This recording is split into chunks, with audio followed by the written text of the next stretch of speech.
to meet someone in the city that snowboards and surfs and enjoys the outdoors. That was the tick list for me. So then things just escalated with the vision that we want to move up towards Byron and have a family and live up there. And the reality hits pretty hard. We got really scared and we were thinking, well, if we move up there and we start stressing about not having enough work or money, I don't want to have a stressful life about money. So we put plan B into place and we managed to buy a house on the northern beaches, which it's a lot more relaxed, but you can still get to the city for work. That was our goal. We're like, okay, we've got the house. Let's renovate this to the point where we can rent it out and leave Sydney. So Lachlan and I go way back to days when we used to sleep on glaciers, in the backs of cars, on top of mountains, traveling with snowboards under our arms. And so this episode's been really fun for us to do because that's really the best part of parenthood, is sharing it with your friends, even if your friends are halfway around the world, knowing that you're going through the same things together. And even though the nuances of your lives might be a little bit different and you're no longer able to do the same things that you were in the past, you can share in these new adventures together. And so this episode, I really wanted to highlight Lachlan and Tara because I know that they have made these mega transitions from what life was like before kids to what life's like today.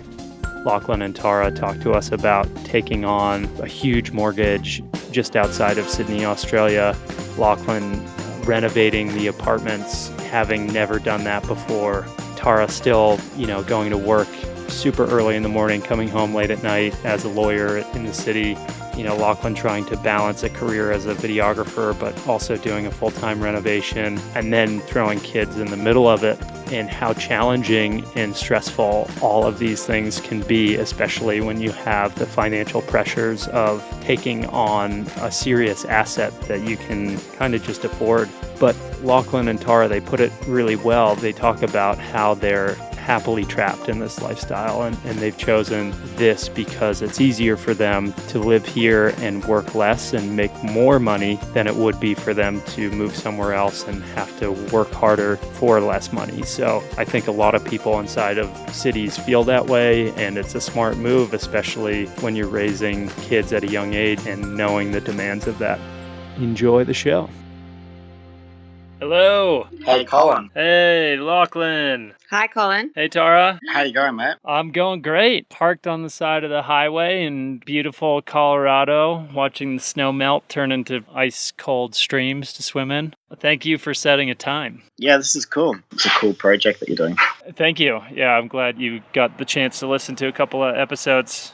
I'm getting through the second one. I was like, stay-at-home dad who's like growing all this food, and it's like, man, I wish I could take that option right now. Yeah. Tara just got a new job, so I was like, oh, can I stay at home, please?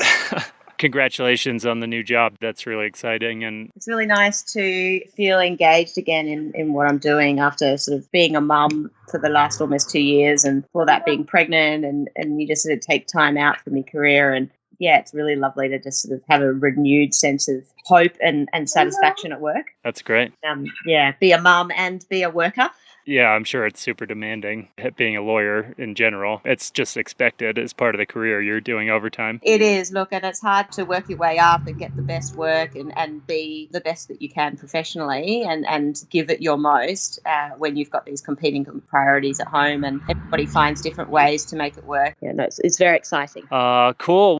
Sounds like you guys have a good sense of what the podcast is all about. But, if we could start back then as to, the transition back to living in a city and what that was like, and, kind of how you guys met. And then as life sort of evolved when you started having kids, what sacrifices you had to make to get where you are today. Okay, so it's a flashback in time. We had a pretty good life, Colin, back in Wanaka, snowboarding all the time. But the time came to make a change and take life a bit more seriously for me. So I moved back to Sydney to pursue filmmaking and photography, and enrolled in some business courses and started living in the centre of Sydney. And shortly after that, I met Tara.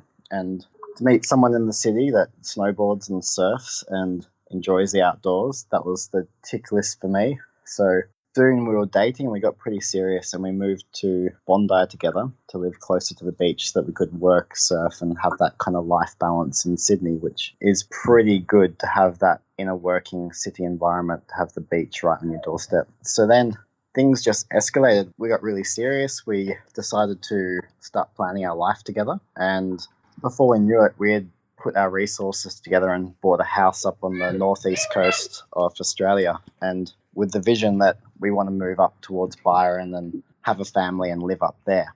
So it was a very early stage plan where we were in love. Let's move to Byron, have some kids and surf all day. It's going to be great. Like, that's what we want to be doing. Awesome. And we bought the house, and the reality hits pretty hard. We were able to rent it out quite quickly, so financially it wasn't really affecting us too much. And we were back in Sydney, like dreaming of this life that we want that was so far away. And all we had to do to have that was leave Sydney to go move up north. But we had this big fear of, if we leave Sydney, what will our job opportunities be like? And is that what we want to be doing now, taking a hit on our careers at this stage in our life to have that lifestyle that we want? And we got really scared, and we were thinking, well, if we move up there and we start stressing about not having enough work or money, I don't want to have a stressful life about money. Whereas in Sydney, we're able to earn and live a life without that money stress. And from being a poor ski bum for a good 10, 12 years, it was quite nice to not have that financial stress anymore. So we freaked out and we're like, well, what are we going to do? If we move up there, what happens if that doesn't work out and we have to come back to Sydney? So we put plan B into place, and that was, let's secure a place in Sydney and have that rentable so that we can leave Sydney and have an asset in Sydney to come back to later if we need to. Up north doesn't work. And that's quite a big step. Sydney house prices are quite large, and we definitely couldn't afford it, and we're putting everything on the line to achieve that. And we begged, borrowed and stealed from our parents and whoever could help us, and we managed to buy a house on the northern beaches, which is like a different city in Sydney. It's a lot more relaxed. It's a beach style lifestyle, but you can still get to the city for work. So we found this as a compromise and a way to take us out of living in the urban city. In Bondi, it's quite busy, a lot of high income earners, a lot of people just throwing cash around. We felt that didn't work for us in Sydney. We needed the change. So Northern Beaches was it. We found a house that needed a lot of work, which meant we could afford to buy it, and other people didn't want to buy it because there was too much work to finish the house off. And we dived in and started renovating. And that was our goal. We're like, okay, we've got the house in Sydney. Let's renovate this to the point where we can rent it out and leave Sydney. Let me jump in there, Lachlan. So now you guys are like 2-3 years into your relationship, and now you have 2 houses. Is that right? At this stage of the story, 3 years into our relationship, 2 houses. So yeah, you guys move quick. And any children yet? At that stage, no. So we moved into the house and we're like, let's start renovating. And we put everything on the line. I didn't work for a few months and we started ripping it apart and building everything. Wait, let me stop you there. I remember you have a tendency to move quite quickly. You're covering a lot of ground here, but I mean, you're quite a handy guy, but had you ever done a proper house renovation before? Electrical, plumbing, drywall? Yeah, no. So I've never been afraid of a challenge to build something. And through, I guess, my university degree, Bachelor of Visual Arts, I've always been involved with tools, making things. But when it came to building a house, no. And I wasn't afraid of what needed to be done. I just knew it would take time. And we gave ourselves 6 weeks. I thought you were going to say 6 months. That was for upstairs and for downstairs. And it actually took us about 6 months to do upstairs. And we're still going on downstairs over 2 years later. So yeah, so we moved in. It sounds like me, Lachlan. I always tell that to self. I'm like, oh yeah, that'll take a day or that'll take an hour. And it's usually like a month. Yeah, exactly. And then when you throw kids in the mix, it gets a bit more complicated. So we were probably 2 months into the renovations. We were living in a tent in the backyard because we were doing a lot of the floor sanding and dust was going everywhere. Hold on, Tara, is this what you expected for your second home? You'd be living in a tent in the backyard? It was an adventure at first. In fact, Locke, in it quite romantically, kitted the tent out with a rug on the floor and a bedside tables, and there was an extension cord with a lamp, and so We had power. it was all quite comfortable. So I would get up in the morning and put on my suit and go to my corporate job and come back to my tent, and no one in the office could quite believe it. I think they thought that I was joking. But it came to a bit of an abrupt halt after we had a series of really bad storms. And one day we got home and the tent had literally collapsed in on itself in the back garden. I think it was that stage we both looked at each other and said, okay, that's it. We can't live in the tent anymore. So we moved into one of the bedrooms. Yeah, so we got one of the bedrooms ready and moved our mattress and our clothes rack, and it was very minimal at this stage. And it was pretty much straight away we found out Tara was pregnant, and we had to speed the process up, but we didn't have the funds to really hire labour to help us speed that process up. So we got some advice from some building friends and kind of tried to politely say to me, you're kidding yourself. You're unrealistic. You need to set some achievable goals here. You're about to have a baby. How about forget downstairs, seal off the staircase that takes you downstairs, and focus on getting upstairs livable and not perfection. Just get it ready to move in so that you've got a house to live in so Tara can enjoy being pregnant, because that's going to be really, really important for her. Absolutely. That's some really good advice that I wish I had known. I was going through a renovation while Sophie was, Alfonso was maybe, 6 months, but it was heavy duty. Very, very stressful. Yeah, and I remember we had a phone call around that time, Colin, and you were telling me how you're rewiring the house, and I was like, wow, Colin's doing the wiring. I can do the wiring too. Yeah. I did have a naval submarine electrician on the project lead who I was learning from. Maybe I left that out of the story though, Lachlan.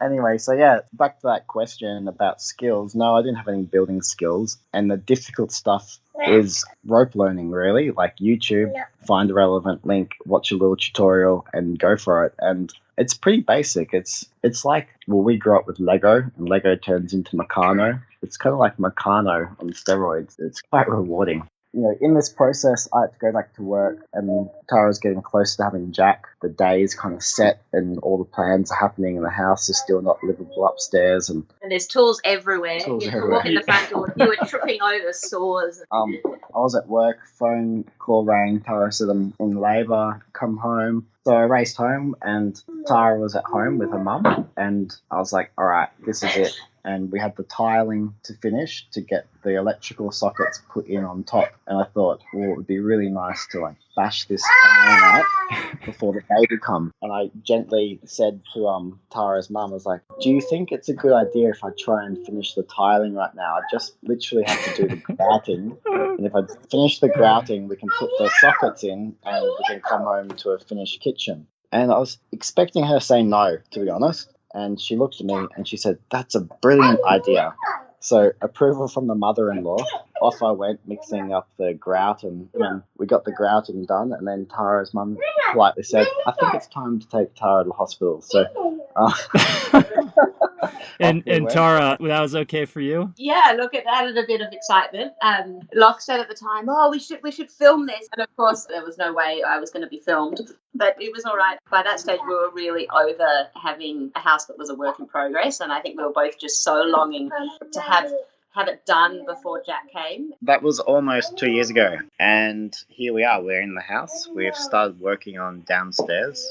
What slowed us down was you need to spend time as a family, and that becomes the most important thing. And you want to. So being aware of that is something we've been really conscious about is, all right, we're here in this house. We want it finished, but it's not going to happen overnight. How can we keep the work going on the place, but keep our family in check? We have to work. We have to look after Jack. We're building the house. Maybe, if we're lucky, one of us gets to go surfing, and then it's the next week and the same routine kicks in. And that's quite a shock. You look back and you go, okay, we used to go surfing, we used to go snowboarding, we used to do all these things whenever we really wanted to. And those things, I guess, are what I thought family life would be like.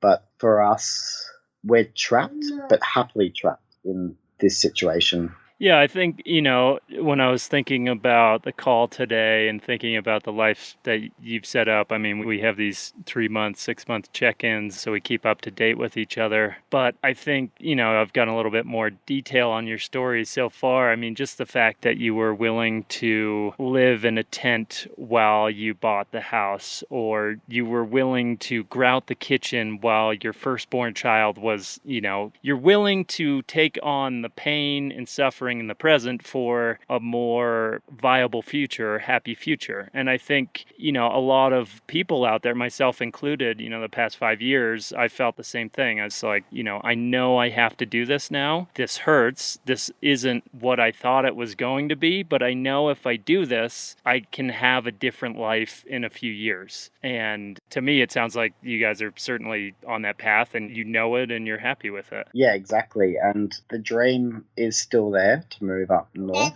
We can't wait. We're really looking forward to it. My brother lives up there. He's just had a baby, so he's going through this whole journey. And so it'll be quite a nice experience to get up there. But also here right now, what we've learned is also the things that make us happy today are the real small, simple things. It's a really nice sense of community that we've found in the suburb in Sydney. And we're close to the beach, so we don't have to drive far to have that. But even like adventure for Jack, just being in the backyard climbing a rock is like Jack's version of summiting Everest. And that's something I didn't think you could have in Sydney. Would you say, since you've had kids, you've got to re-experience your place through their own eyes? Yeah, exactly. Like you're limited. We planned this weekend, and the night before we were leaving, Jack fell sick and got croup, which is like big cough. And we looked at each other and were like, we so wanted this trip to work. And at the end of the day, we had to just pull the pin and stay at home for a holiday period. And, that was disappointing. I was like, oh, man, like I really just wanted to experience that. And was that you were quite a globetrotter. I mean, I've spent nights on glaciers with Lachlan. We've traveled overseas together. We've found ourselves in the bottom of valleys and, with the darkness coming and had to climb, thousands of feet to get out. So when you take that lifestyle, that sort of addiction to adrenaline, and all of a sudden it's not there anymore, and you become a father, you become a parent, you get into debt, you're locked into a house. It seems like you transition well, but were there moments of doubt, of fear, of anger where you're like, man, what happened? Why did I do this? Or did you find yourself realizing like, okay, there's a bigger purpose here, like you were just talking about? Yeah, like I do realize there's a bigger purpose, but definitely usually around when the mortgage is due, I have a little hissy fit, and I'll often just be screaming out really loud, like, what the hell are we doing? Like, this is so intense here. Like, we're not living the life that we want, and what's going on? Can we just get out of the situation? I just want to run away and not be liable to this debt that kind of hangs over your head. But then you look at your bank and work it out and you pay your mortgage, and, some months you're totally fine and other months are a bit harder. And that's the challenge. You look ahead and you look at what we're creating, and ultimately it is that bigger picture. I remember the day I decided to move to Sydney really, really clearly. And I knew that this is the day that I go from being a teenager. I think it's a conscious choice. So ultimately I don't regret it.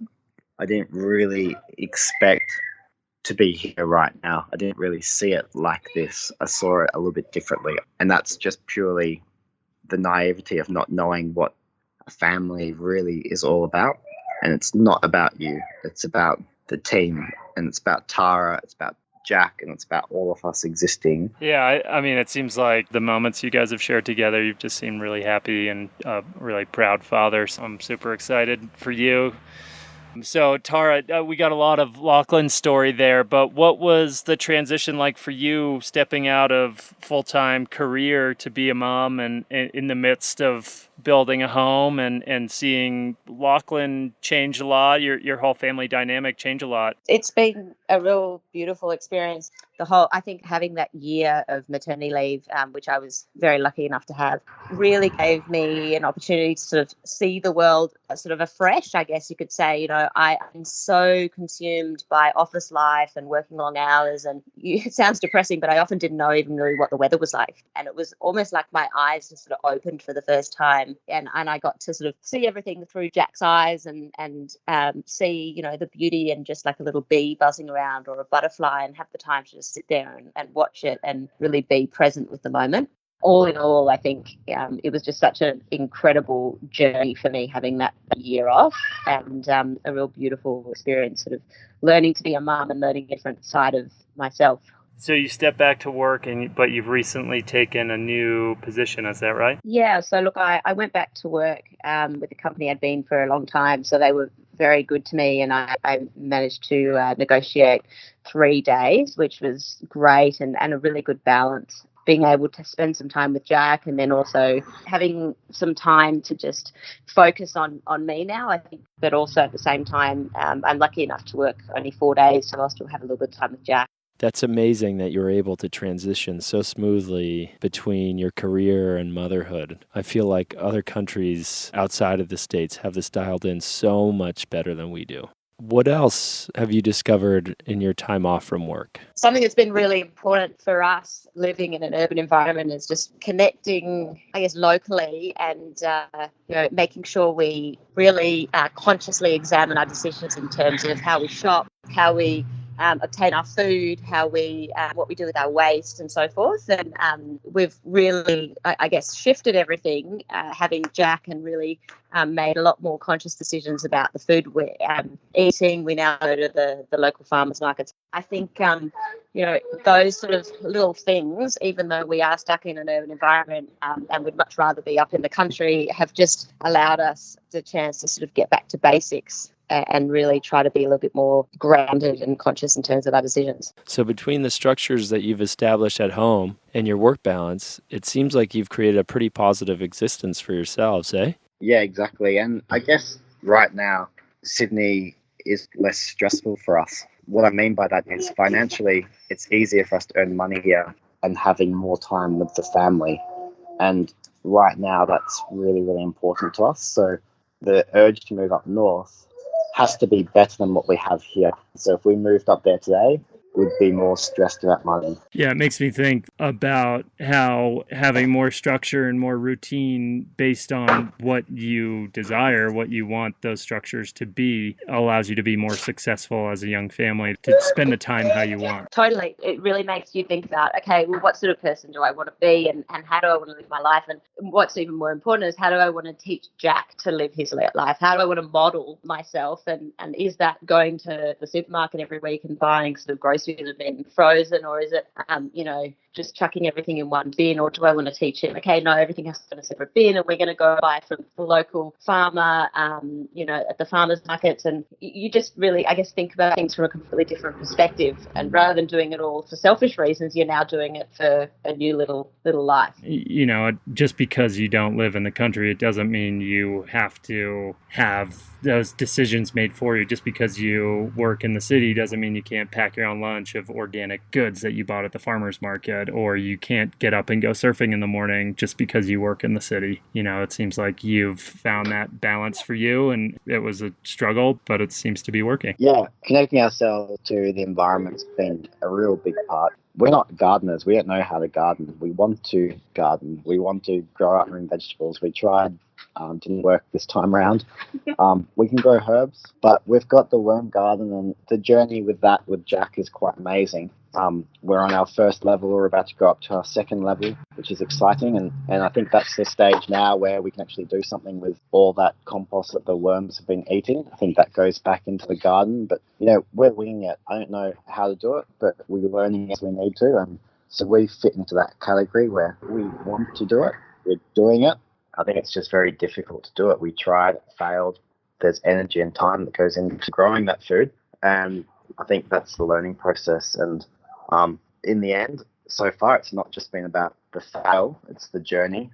You got to keep that learning alive. Keep your brain young. Yeah, it's funny. Things like that, they're little steps, but they end up saving you a lot of money. A bunch of herbs is $4 in the supermarket. Yeah, and they, as you were saying, they keep you connected to nature and your family connected to nature. Exactly, yeah. And soon it'll be Jack going out to pick the herbs for dinner. For sure. Having more money and more time for the family is definitely something I think we're all seeking. That's why I can definitely see why you are staying put and grinding it out in Sydney, and it totally makes sense for you guys right now. Before Sophie and I decided to leave the comforts and securities that home offers, I struggled to wrap my mind around it too. You know, whether I was trading in security for freedom and how that was going to affect us financially in the future. I still don't have an answer to that one, but after recording a dozen or so of these podcasts, I can see that these are all challenges that we all face and we are all facing together. Yeah. And we're all seeking to create the lifestyles that best meet our own challenges. And I think that's what we're really here to talk about. And I'm glad that you're here to share this. It's exciting. When you wanted to do a story, I was like, oh, I really don't feel like I've got anything to share. I was just like, oh, I listened to yours and I was like, hell yeah, it's fucking sick. Like, so good to hear your positive energy.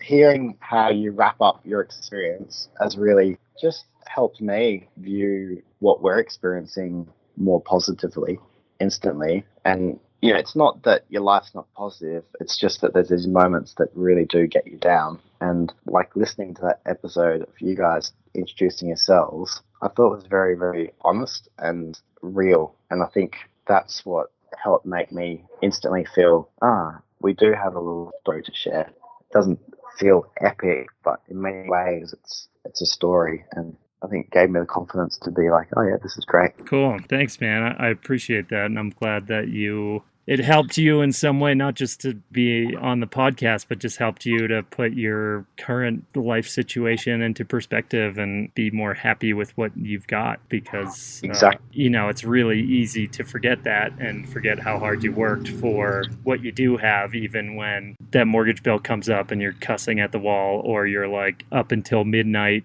working on multiple projects trying to, you know, make enough time to get your kid to do that trip that weekend or whatever, and you're just wondering, is it worth it, you know? Yeah, because there's a saying, take time to smell the roses.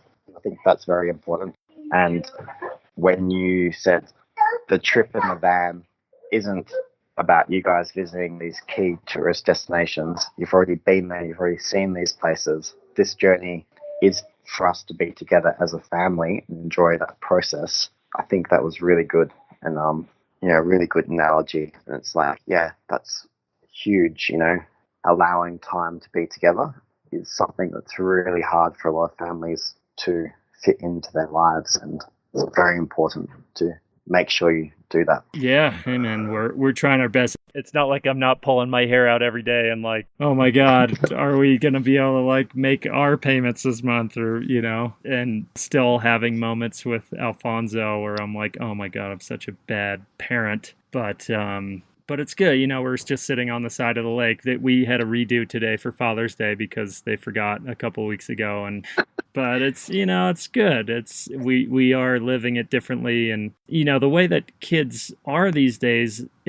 I've learned from a lot of people on the road who live with their kids on the road, and they were like, yeah, you know, once they turn 10, 12 years old, they don't want to spend time with you anymore. So like spending time with them in the early years is like the best way to earn that connection that you have for a lifetime, because once those years are gone, they just literally don't want to spend that time with you. And especially boys and fathers, like raising boys, by the time they turn 12, well, it's the first 5 years. Yeah, the first 5 years, it's all about mom. 5 to 10, 12, it's all about dad. And then from 12 to 18, it's all about mentors. And so if you don't have mentors that you've introduced to them by that time period, they're definitely not listening to you. And then if they're not listening to your friends who you've set them up with, they're listening to people they look up to, which I know when I was that age, those weren't the best role models for me. Yeah, I was lucky because my dad really pushed me into outdoors, and just reflecting on those years for me, I guess like at the age of 14, there's no way you wanted to hang out with your parents, but then you needed that trust with your parents and that respect, because I wanted to be going on adventures and Dad would be laying me off on the weekends to go climbing with a few buddies. We'd pack the bags and go up to the mountains, and we had that trust that we were allowed to be away unsupervised from that age. And I guess that all was earned in those early years where you've been on adventures with your parents and kind of shown you a way of living. And, I wasn't always adventurous. I guess when I went to university, I was so fixated on my art studies and become an artist that I had no time for adventure. And it wasn't until I'd finished studies I got back into it, and had another reflection at the age of 24 when I was like, oh wow, I've really missed going on these epic trips and climbing mountains and visiting places. And I guess the things that you do with your family at the young age, there's research, it affects how they grow up, and that's something that you as a parent can control and offer and do your best to try and achieve that, and however you can do it. I think that must have been when we met, Lachlan, in our mid-20s, not a care in the world beyond when's the next powder day. But we had the experiences from a young age as a foundation to build on. Yeah, exactly. We know we're not giving our kids certain things that a more traditional education or childhood would have, but what we are offering them are experiences and passports and unique locations, and we can feel good about that because Sophie and I are so confident in what those experiences taught us in our lives that we are wanted to pass that along to them. Yeah, exactly. Yeah. We'll see soon what our kids turn out to be. Well, we will definitely see how these little Groms turn out. I know something I've always admired in you is your ability to carve your own line while facing the pressures to conform. And I can see that you're continuing to do that today as a father, which is even more challenging. So well done, Lachlan. I reflect and think wow, sometimes I wish I just had a normal contract job where I knew I was earning X amount a week for a year. And then I look back and go, nah, you're not going to be happy. You love the push and the challenge and the idea and the creative development and the fight to make a dream reality. That's what you live for. And adventure is not just your physical connection, it's also that mental connection. And I think it's worth it, Colin. I think this is what you're good at. Okay, yeah, I guess you're right. It's just like snowboarding. Don't take the easiest line, take the hardest line. Yeah, you get more rewards. Forever the optimist, Lachlan. I love it. I think that's it for us this week, guys. Thank you for joining us on the show. Yeah. Come plan a trip to Central America next year or South America in 2 years. We'll be there. I'll write up. Take care. Love ya. Bye. Have a good day. Thank you so much to Lachlan and Tara for sharing the details of their lives and the challenges that they face and what they're going through today and what they've been through. You can check out more of their story on Instagram at Rewilding Parenthood. I know Lachlan's got a ton of content on Clean Line Productions, his video production company, and we'll put some links over to their handles so you can check out a little bit more of their lifestyle. And if you have any questions, please hit us up over there. The links are both in the show notes, and on Instagram you can see these in the highlight reel under podcast. Rewilding Parenthood was produced by Afuera Vida, sound and editing by Mercedes Riva, and music by Tomas Tyrell. Tune in this time next week for our next guest. And if you like what you hear, please leave us a review. Please share with a friend, share on social. We'd love your support and really love being able to put this podcast out there. Thanks for tuning in. See you all next week.